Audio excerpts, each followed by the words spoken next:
Hi there, I'm Jonathan Balkind from Princeton University, and today I'm representing a large collaboration primarily based at Princeton University in ETH Zurich. And I'm presenting on a system that we call BYOC. And BYOC is short for Bring Your Own Core, because that's what we want you to do. BYOC is a framework for building heterogeneous-ISA systems and doing new heterogeneous-ISA research. So what's the big innovation in BYOC? Well, with BYOC, you're able to connect a variety of different cores of different ISAs and microarchitectures in a single open source system. Previous systems only allowed cores of a single ISA and often only of a single microarchitecture. Whereas we have built a system where we've connected 10 different cores of 4 different ISAs. On the right here, you can see the system with the 4 ISAs represented: Spark, 32-bit RISC-V, 64-bit RISC-V, and x86. And those are all connected together in a cache-coherent shared memory system. In building BYOC, we made a number of new contributions. In particular, we built a new open-source cache-coherent memory system explicitly for heterogeneous ISA systems. And that's what we show in the orange box as the BYOC memory system. We also built a new core interface to cache coherence that we call the transaction response interface. And this is a simple interface that's easy to connect to, as exemplified by the large number of cores and ISAs that we've already connected. We also, in the process of building that BYOC, built what we believe are a number of world's first prototypes, including the first open source general purpose heterogeneous ISA processor, which we call Juxta Piton, and the first open source SMP Linux booting RISC-V Manycore, which we call OpenPitar Ariane.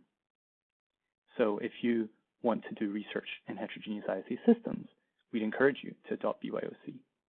But what does research in heterogeneous ISA systems mean? And why would we build them? Well, as you may know, single ISA, single microarchitecture systems are the norm. If you build a multi-core or many-core, you'll stamp out a number of the same core. However, there are systems like ARM's Big Little, which have a single ISA, but have multiple microarchitectures represented, which are heterogeneous microarchitecture systems. And here, there are performance and power benefits to building such systems. You can extend the performance and power curve that you see on the right here from either just having a small core, which can't get a whole lot of performance, but is very power efficient, or you can extend downwards from a very performant core to gain power efficiency when you need it. And depending on your application needs, you are likely making use of these on your smartphone today. So what about heterogeneous ISA systems? If we can get benefits like this from having a heterogeneous microarchitecture system, what about heterogeneous ISA? Are there benefits to having specific ISAs represented? And the answer is yes. There's been a variety of prior work which showed performance and energy benefits of building heterogeneous ISA systems.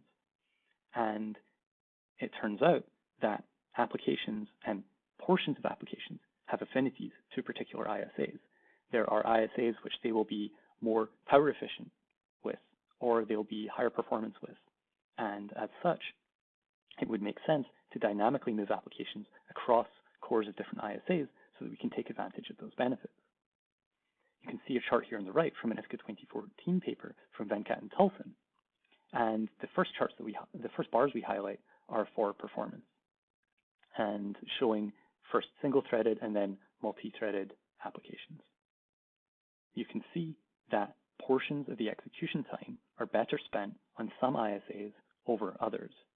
And this means that we could dynamically move the application across the ISAs, across the cores, in order to gain the best performance. Likewise, if we look at energy efficiency, if you care about energy efficiency, you would want to spend the correct amount of time on the correct ISAs to save as much energy as you can. However, prior work like this paper and a variety of others had to be done in simulation, as they assumed an underlying cache-coherent memory system, which wasn't available in real hardware. However, having seen these tantalizing results, others have tried to build operating systems on hardware that does exist without hardware coherent shared memory. For example, Popcorn Linux was a system originally built for x86-64 plus x86, and now primarily focuses on x86-64 plus ARM systems, although those do not have coherent shared memory. K2 was a system built for a TI OMAP processor, which has cores of the ARM ISA and cores of the thumb ISA. And even without a cache coherent shared memory system, software coherence can enable some amount of coherence, and the system is able to move applications between the main kernel on ARM and the shadow kernel on thumb. So if we want to enable the benefits that we've seen from the prior work, how can we build a new cache coherent heterogeneous ISA system? Well, it's the right time to do it. There are a variety of open source cores available today for a number of different ISAs and different microarchitectures. You can see just a small sample of what's available today, but what we still need is a system to connect them in. So where did we start? Well, we started with OpenPiton. OpenPiton is an open source Manycore research framework, and as such, it provides a Manycore cache coherence system known as PMesh. We wanted to take this cache coherent memory system and build something new that can support a variety of different ISAs. However, in the OpenPiton system, it only supported the OpenSpark T1 core, and as such, there were a number of Spark-specific specializations and optimizations. For example, it only supported the Spark-specific atomic operations, and those are performed in the last level cache, or L2, that you see on the right. The system is made up of a private L1.5 cache, 3 network-on-chip routers, and a last level cache. And so how should we go about connecting new cores to this system, and should it follow the same mechanism that the OpenSpark T1 followed? Well, there are a variety of options here for building a new interface, and they have different trade-offs. But what we care about is minimizing the effort to connect new cores so that we can build a system with a variety of different cores with different ISAs and different microarchitectures. And we want new users to be able to connect their cores in a straightforward way. So our first option was to provide 3 levels of cache. We call this option A. We would provide a last level cache, a layer of local private cache, and an L1 cache, and the interface point would be before that L1. So the user bringing their core might tear out their L1 cache and replace it with the one that we provided. However, L1 caches are very tightly coupled to the microarchitecture of the core, and so it would be difficult to be able to meet the flexibility and performance needs to connect to different cores. They're also ISA specific in a variety of ways, so this is a difficult interface point. Option B, as an alternative, would see us providing just the last level cache, and the end user would bring their core and have to implement the cache coherence protocol, or at least the remaining parts that weren't in the last level cache. Unfortunately, cache coherence protocols are known to be very difficult to verify and validate. In the case of the PMesh system from OpenPiton, there are around 26 different message types. On top of this, it would be likely that the end users would build slightly incompatible or fragmented implementations of the cache coherence protocol. And this is undesirable because we want to be able to connect a variety of different cores into the system. So we settled on a third option, option C. And this would see us providing the last level cache and a layer of local private cache, which would implement almost the entire cache coherence protocol together. So the end user wouldn't need to know about the details. And instead, they would interface before that layer of private cache after an L1 cache if they have one. And that is a lower performance requirement point as compared to before the L1 cache, and is able to be more flexible and decoupled from the coherence protocol. We call this interface the transaction response interface, and it's represented by the dotted line you see. Now, the tree, as we call it, is quite simple. The left 2 columns here show the 11 message types that make up tree. It's also extensible. You can choose which subsets you want to implement according to the microarchitecture of your core, or you can add new subsets. And it's low overhead in terms of the number of wires needed to connect and the complexity of state machines and transducers in order to connect to the private cache. As a result, we have a system where we provide a last level cache and a private cache, and the end user can bring their core and connect via this simple interface. So the interface that we built was developed over a number of years. And the first prototype that we built, we call Juxta Piton. And Juxta Piton is the world's first open source general purpose heterogeneous ISA processor. It sees the 64-bit OpenSpark T1 core, which can boot Linux, connected with a 32-bit PicoRV32 core, which uses the RISC-V32 ISA. And those two cores can coherently share memory. And the PicoRV32's memory interface is transduced to the transaction response interface to speak to the private cache in BYOC. The OpenSpark T1 core can boot Linux and then transparently offload 32-bit RISC-V binaries. You can just // the binary, and it will transparently move to the lower power PicoRV32 core. Then, so that the PicoRV32 core can still perform file I/O, access peripherals, and so on, it has the capability to syscall via the OpenSpark T1 core. In our paper, we also provide a study of the latency to the memory system from each of the cores, and we provide a micro-benchmark comparison of the performance of the two cores and two ISAs. All of this is open source and upstream as part of OpenPiton. So if you go and download OpenPiton today, then you can get Juxta Piton and do research with it. Now, having built this system where we had a complex core and a simple core, we were interested to make use of another higher performance Linux capable core. And so we developed a collaboration between Princeton University and ETH Zurich. And together we built a system that we call OpenPiton+Ariane. And the goal here was to develop a permissively licensed Linux capable Manycore research platform based on the RISC-V ISA. We were working with two mature and extensible designs, Ariane and OpenPiton. And as a result, we were able to do this connection in less than 6 months and boot SMP Linux. In doing so, we built what we believe is the world's first open source SMP Linux booting RISC-V Manycore. And to do this, we had to make some modifications. On the Ariane side, we had to build a new write-through L1 cache subsystem to connect to the private cache. And we had to offload the atomics. In a single core system, you can perform atomics within the core, but in a multi-core, you'll have to do that within the cache coherent memory system. On the PMesh side, we had to add the new ISA-specific atomics for RISC-V. We added LRSC into the L1.5 cache, or what we call private cache, and we added the fetch and op atomic operations into the last level cache. So the really interesting part about building the system was that we first booted Linux single core one day, then we booted dual core the next day, and a week later we could boot quad core, and we didn't change any of the RTL in the system in the process. So this really shows the power of the transaction response interface that we built and the thorough validation of the memory system, which was transferable across ISAs.